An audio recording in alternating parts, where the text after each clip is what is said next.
Hey yo, what is up guys? Your boy is back with yet another Smackdown. Actually, yeah, it actually is another Smackdown review. I actually did do a bunch of those for the channel here not too long ago, probably last year when they were still in the Thunderdome. So here we go. If you guys didn't see my Raw review this week, check that out. I won't be back with another pro wrestling review till next weekend. I think I'm going to do Survivor Series 2002 and 2012 are my plans for Survivor Series reviews.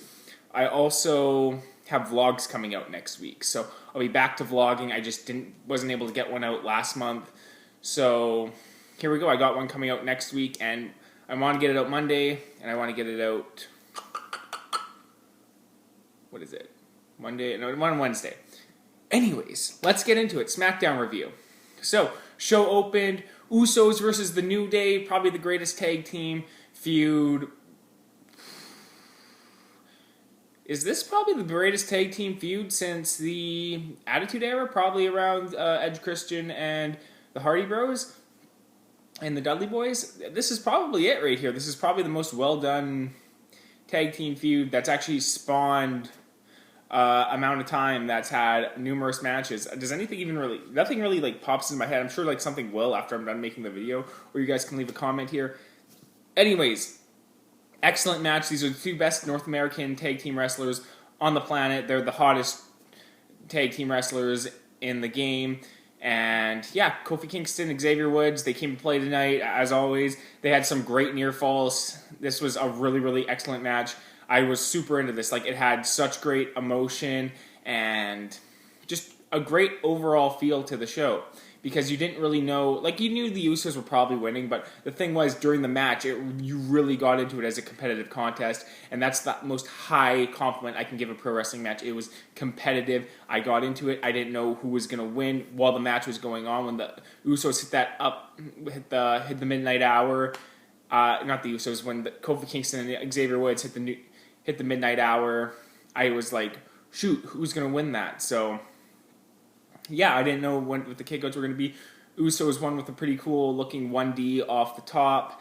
Again, how they won at Crown Jewel. So, yeah, congratulations to the Usos on going on to break the record. I think they might defend again on Monday here.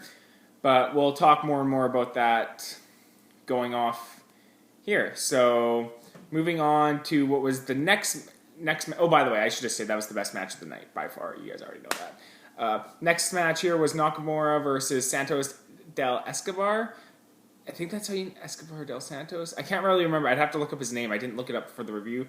My bad. He's from NXT. I've talked about him before on the channel. I think he's really good, and I think he has a lot of potential to be a main event player.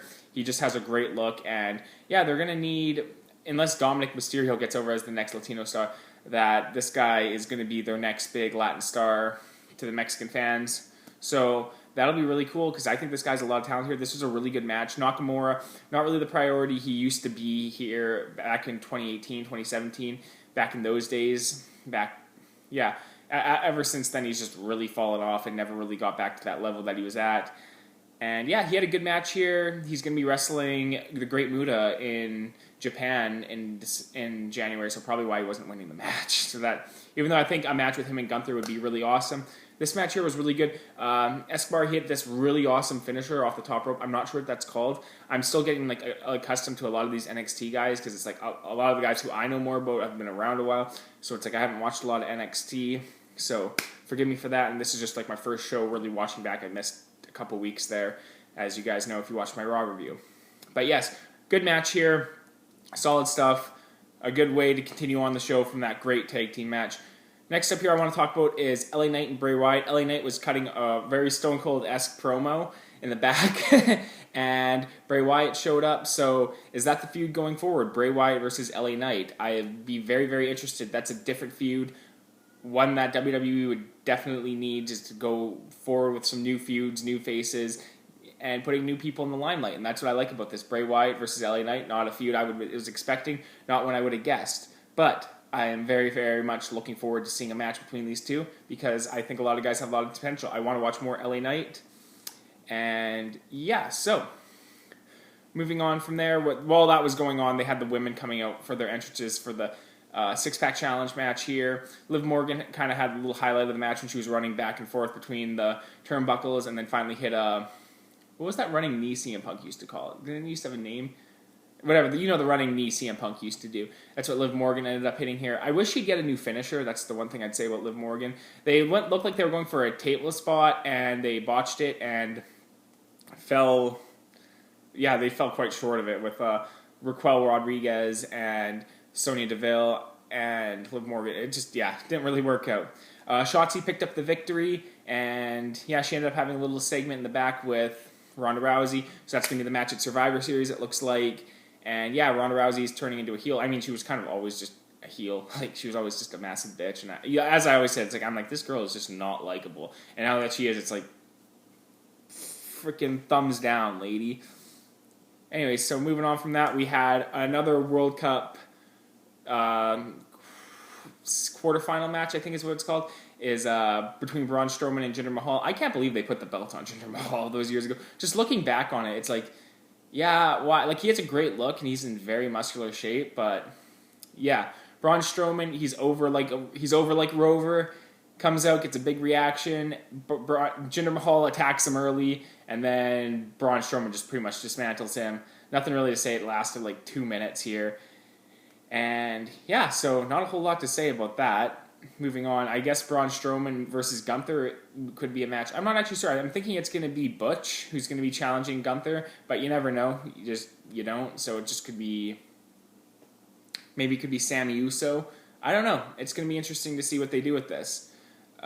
Next up, we had a potential match between Zelina Vega and B-Fab.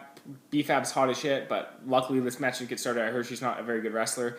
The Viking Raiders, the War Raiders, why don't we just call them the War Raiders? Anyways, came out, they beat the shit out of everyone, including all of Santos Escobar's group with Zelina Vega, and they just beat them down. Really cool segment. Sarah Logan looks cool as all hell with that whole makeup getup, and it's really good fitting that they came out now because God of War Ragnarok just came out, and I'm playing the shit out of that, but that'll be my vlog for Monday. Plug. So stay tuned for that, guys.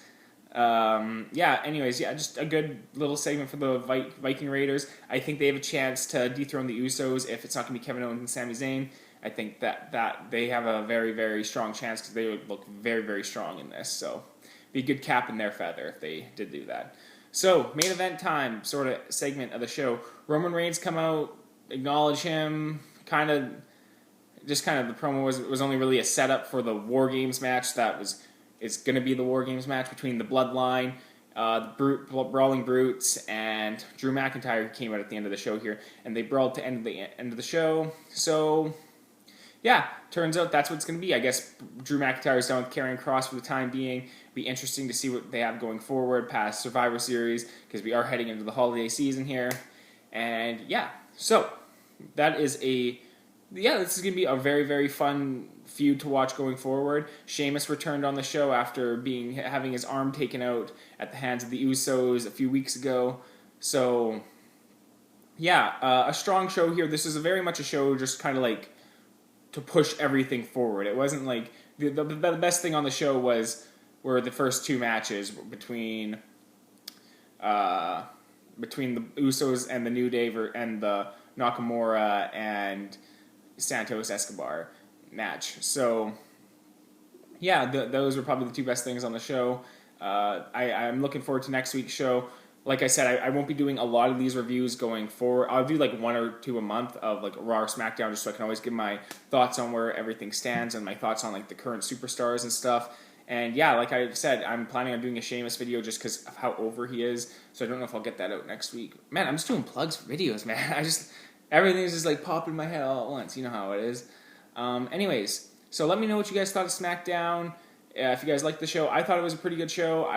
It wasn't the best show. It just had some really good stuff on it. But no, it just seemed like everything was just kind of getting moved forward, which is good. So, peace out, guys.